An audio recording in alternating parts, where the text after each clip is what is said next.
Imagine कीजिए एक 20 साल का अमन सुबह उठता है, कॉलेज जाता है, क्लास अटेंड करता है, शाम को कोचिंग, रात तक असाइनमेंट और पढ़ाई। दिन भर भागने के बाद जब वो रात में अपना फ़ोन उठाता है और इंस्टाग्राम खोलता है तो स्क्रीन पर एक के बाद एक वीडियो आने लगती है। कोई उसकी उम्र में लाखों रुपए कमा रहा है, किसी का ड्रीम कंपनी में प्लेसमेंट हो गई, कोई अपना स्टार्टअप लॉन्च कर रहा है और कोई दुनिया घूम रहा है। अमन कुछ देर तक बस देखता रहता है, फिर फ़ोन लॉक करता है, रूम की लाइट बंद करता है और छत की तरफ देखते हुए खुद से सिर्फ एक सवाल पूछता है, आखिर मैं इतना पीछे क्यों रह गया? क्या मैं कभी सक्सेसफुल हो पाऊंगा? और इस वीडियो के एंड तक आप सिर्फ ये नहीं समझेंगे कि आपको ऐसा क्यों महसूस हो रहा है, क्यों आप अपने आप को लॉस्ट फील कर रहे हैं, बल्कि आप ये भी समझेंगे कि इस साइकिल से हम बाहर कैसे निकलें। सच बताऊं, ये सिर्फ अमन की कहानी नहीं है, इंडिया के लाखों स्टूडेंट की कहानी। लेकिन सवाल ये है कि क्या अमन सच में पीछे रह गया या सिर्फ उसको ऐसा महसूस हो रहा है।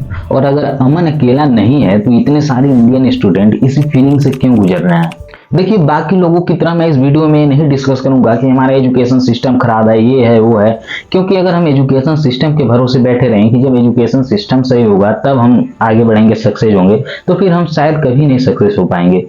इस सवाल का जवाब ढूंढने के लिए हमने एजुकेशन रिपोर्ट देखा, स्टूडेंट की सर्वे देखी, साइकोलॉजिस्ट के रिसर्च पढ़े, और जितना मैंने रिसर्च किया उतना ही मुझे एहसास हुआ कि प्रॉब्लम इतनी छोटी नहीं है जितना सोशल मीडिया हमें दिखाती है।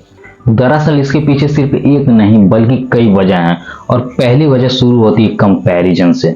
देखिए, पहले हमारा कंपैरिजन क्लास के सिर्फ 40 से 50 बच्चों के बीच में होता था, लेकिन इस सोशल मीडिया के जमाने में हम अपना कंपैरिजन दुनिया के टॉप सक्सेसफुल लोगों से कर रहे हैं। और ये बात सिर्फ ओपिनियन नहीं है, दरअसल यूनेस्को के 2024 ग्लोबल एजुकेशन मॉनिटरिंग रिपोर्ट के मुताबिक सोशल मीडिया, खासकर एल्गोरिथम ड्रिवन और इमेज बेस्ड कंटेंट, स्टूडेंट के वेलबींग और सेल्फ स्टीम को अफेक्ट कर सकता है, और गर्ल पर इसका इफेक्ट पार्टिकुलरली कॉन्कर्निंग है। लेकिन अब सवाल ये है कि आखिर ऐसा होता क्यों है। देखिए, इसका जवाब हमारे दिमाग में छुपा हुआ है। सोशल मीडिया हमें पूरी जिंदगी नहीं दिखाती, वो सिर्फ हाईलाइट दिखाती है। किसी का सक्सेस, किसी का सैलरी, किसी का प्लेसमेंट, तो किसी का फॉरेन ट्रिप।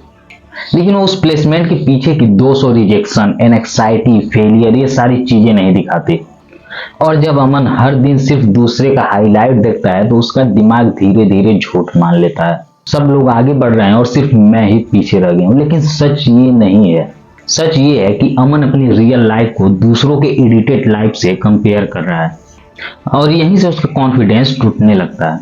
लेकिन अगर प्रॉब्लम सिर्फ कंपैरिजन होती तो इसका सॉल्यूशन भी उतना ही आसान होता। लेकिन अमन की कहानी यहीं पर खत्म नहीं होती। इस कहानी का एक और भी हिस्सा, और वो शायद इससे भी ज्यादा खतरनाक है, इंफॉर्मेशन ओवरलोड। आज से 15 से 20 साल पहले किसी भी स्टूडेंट की सबसे बड़ी प्रॉब्लम थी इंफॉर्मेशन की कमी, लेकिन आज बिल्कुल उसका उल्टा हो रहा है। आज इंफॉर्मेशन की भंडार है। अगर अमन को यूपीएससी की तैयारी करनी है तो उसे यूट्यूब पर हजारों टीचर मिल जाएंगे। हर टीचर की अलग अलग स्ट्रेटजी मिलेगी। कोई कहेगा एनसीईआरटी को 5 बार पढ़ो, तो कोई कहेगा कि एनसीईआरटी में टाइम वेस्ट मत करो, तीसरा बोलेगा 12 घंटे पढ़ाई करो तभी सिलेक्शन होगा, और कोई बोलेगा कि 4 घंटे डेडिकेशन के साथ पढ़िए, सिलेक्शन पक्की है। अब आप खुद सोचिए कि अमन किसकी बात माने। वो जितनी देर पढ़ाई नहीं करता है उससे ज्यादा टाइम वो ये डिसाइड करने में लगा देता है कि कैसे पढ़ना है। और यहीं से शुरू होती है डिसीजन फैटिगी। जब हमारे दिमाग को बहुत ज्यादा चॉइस मिल जाती है तो डिसीजन लेना काफी मुश्किल हो जाता है, और जब डिसीजन लेना एक क्लियर ना हो तो एक्शन स्लो हो ही जाएगा। इसी वजह से बहुत से स्टूडेंट पढ़ाई से ज्यादा टाइम टेबल बनाने में टाइम लगा देते हैं। हर हफ्ते नए स्ट्रेटजी, हर महीने नया यूट्यूब चैनल, हर कुछ दिन बाद नई बुक, लेकिन रिजल्ट वहीं का वहीं रह जाता है। और धीरे धीरे अमन को लगने लगता है कि प्रॉब्लम शायद उसी में। लेकिन सच ये है कि प्रॉब्लम अमन के इंटेलिजेंस की नहीं थी। प्रॉब्लम ये थी कि अमन के पास डायरेक्शन से ज्यादा इंफॉर्मेशन हो गए थे, और जब इंफॉर्मेशन डायरेक्शन से ज्यादा हो जाए तो इंसान आगे बढ़ने की जगह वहीं खड़ा रहता है। लेकिन अगर इंफॉर्मेशन एक प्रॉब्लम थी तो कुछ स्टूडेंट उसी इंफॉर्मेशन का यूज करके इतना आगे कैसे निकल जाते हैं। इसका जवाब छुपा है हमारे अटेंशन में। आज की दुनिया में पैसे से ज्यादा कीमती चीज अटेंशन है, और इसी अटेंशन के लिए हर दिन दुनिया में लाखों कंपनी आपस में कंपटीशन कर रही हैं। इंस्टाग्राम, फेसबुक, नेटफ्लिक्स, यूट्यूब और भी बहुत सारी कंपनियां। हर प्लेटफॉर्म का एक ही गोल है कि जितनी देर हो सके तुम उनके प्लेटफॉर्म पे अपना टाइम बिताओ। और इसके लिए वो वही कंटेंट दिखाते हैं जिसके लिए तुम स्क्रॉल करते हो। आपने कभी नोटिस किया है कि जब आप इंस्टाग्राम या सोशल मीडिया स्क्रॉल करते हैं तो आपके जो माइंड में चीजें चल रही होती हैं उसी से रिलेटेड रील आता है, और वही रील आता है जिसमें आपकी इंटरेस्ट होती है। अब अमन को ही देख लीजिए, उसने सिर्फ 10 मिनट के लिए इंस्टाग्राम खोला था, लेकिन देखते ही देखते एक के बाद एक के बाद एक, एक के बाद एक, और ऐसे करते करते उसने 10 मिनट के बजाय 2 घंटे सोशल मीडिया स्क्रॉल कर लिया। और उसके बाद जब वो फोन को बंद करता है तो उसको सिर्फ एक ही चीज याद आती है, गिल्ट। उसे लग रहा था कि उसने अपना टाइम बर्बाद कर दिया। लेकिन सवाल ये है, क्या सिर्फ डिसिप्लिन की कमी की वजह से अमन ऐसा कर रहा था, या फिर इसके पीछे कुछ और भी था? सच ये है कि ये प्लेटफॉर्म सिर्फ वीडियो नहीं दिखाते, बल्कि तुम्हारा अटेंशन जीतने के लिए डिजाइन किए गए हैं। जितना देर तुम स्क्रीन पर रुकोगे उतना ही ज्यादा उन्हें फायदा होगा, और इसी रेस में सबसे ज्यादा नुकसान होता है हमारे कंसंट्रेशन का। इसीलिए आज बहुत से स्टूडेंट कहते हैं कि मैं 2 घंटे रील देख सकता हूँ, लेकिन 20 मिनट कंसंट्रेशन के साथ किताब नहीं पढ़ सकता। प्रॉब्लम ये नहीं है कि उनका दिमाग कमजोर हो गया, प्रॉब्लम ये है कि उनके अटेंशन को हर दिन छोटे छोटे रिवॉर्ड की आदत पड़ चुकी है। लेकिन सवाल यह है, क्या सिर्फ सोशल मीडिया स्टूडेंट को लॉस्ट फील करवा रहा है? इसका जवाब है नहीं। इसके पीछे कारण है हमारे सबसे पुराने इंडियन एजुकेशन सिस्टम की। और इस पॉइंट को समझने के लिए एक बार फिर अमन के पास चलते हैं। बचपन से सिर्फ अमन को एक ही बात सिखाई गई थी कि अच्छे मार्क्स लाओ, अच्छे कॉलेज में एडमिशन मिलेगी और अच्छी जॉब मिल जाएगी, और उसके बाद लाइफ सेट हो जाएगी। कई साल तक अमन ने सिर्फ इसी फार्मूले पर भरोसा किया, एग्जाम दिए, अच्छे मार्क्स लाए और कॉलेज पहुंच गए। लेकिन कॉलेज के बाद उसने देखा कि बाहरी दुनिया का रूल तो कुछ और ही है। यहाँ सिर्फ मार्क्स नहीं पूछा जा रहा था, यहाँ पूछा जा रहा था कि तुम प्रॉब्लम सॉल्व कैसे करोगे, कम्युनिकेट कैसे करोगे, तुम टीम के साथ वर्क कर सकते हो कि नहीं, तुम नए स्किल कितनी जल्दी सीख सकते हो। और यही अमन को पहली बार एहसास हुआ कि जिस रेस की तैयारी वो इतने सालों से कर रहा था, रियल वर्ल्ड में वो थोड़ी अलग थी। लेकिन इसका मतलब ये बिल्कुल नहीं है कि हमारा एजुकेशन सिस्टम बेकार है। स्कूल और कॉलेज हमें फंडामेंटल देते हैं, लेकिन practical skill, communication, decision making, ये सारी चीजें हमें खुद से सीखनी होती है। इसी गैप की वजह से बहुत से स्टूडेंट डिग्री लेकर भी कंफ्यूज्ड फील कर रहे हैं। उन्हें लगता है मैं इतने साल पढ़ा फिर भी मुझे नहीं पता कि आगे क्या करना है।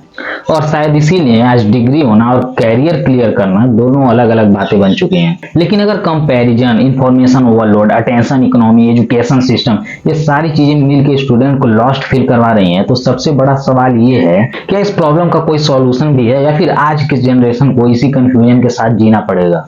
और इसी सवाल का जवाब इस वीडियो का सबसे इंपॉर्टेंट हिस्सा है। अभी तक हमने देखा कि अमन लॉस्ट इसलिए फील नहीं कर रहा था कि वो कम मेहनत कर रहा था, बल्कि वो लॉस्ट इसलिए फील कर रहा था क्योंकि उसके पास कंपैरिजन बहुत थी, इंफॉर्मेशन बहुत था, डिस्ट्रैक्शन बहुत थी, और उसके पास एक्सपेक्टेशन भी बहुत ज्यादा थी। देखिए, हम इन सारी प्रॉब्लम से बाहर निकलने के लिए सबसे पहले एक चीज समझनी होगी।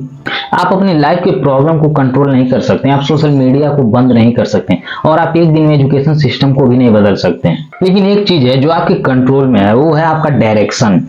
अमन ने भी यही गलती की थी। वो हर किसी का एडवाइस फॉलो करता था, हर किसी से कंपैरिजन करता था और हर नए ट्रेंड के पीछे भागता था।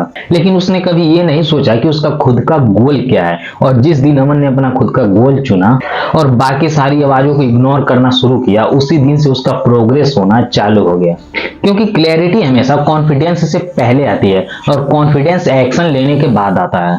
तो अगर आपको भी लग रहा है कि आप ऐसा लॉस्ट फील कर रहे हैं, आप अपनी लाइफ में कुछ कर नहीं पा रहे हैं, तो अपने आप से आप सिर्फ ये 3 चीजें पूछिए। पहला, कि आप किस चीज के पीछे भाग रहे हैं, या सिर्फ दूसरों को देख के भाग रहे हैं। दूसरा, जो कंटेंट आप डेली कंज्यूम करते हैं, क्या वो आपको बेहतर बना रहा है या सिर्फ आपको बिजी रख रहा है।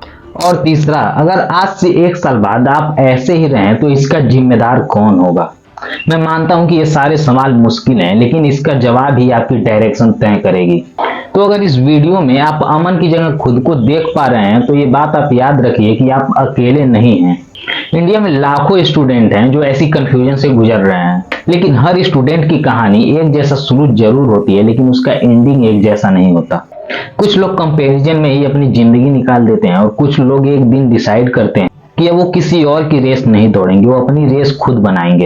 और शायद यही सक्सेसफुल और अनसक्सेसफुल लोगों के बीच का सबसे बड़ा फर्क। आज रात जब आप फोन बंद करो, तो आप सबसे पहले अपने आप से सिर्फ एक ही सवाल पूछना कि आप सच में पीछे हैं या सिर्फ अपने आप को दूसरों से कंपैरिजन कर रहे हैं। हो सकता है इसी एक सवाल का जवाब आपकी पूरी जिंदगी बदल दे।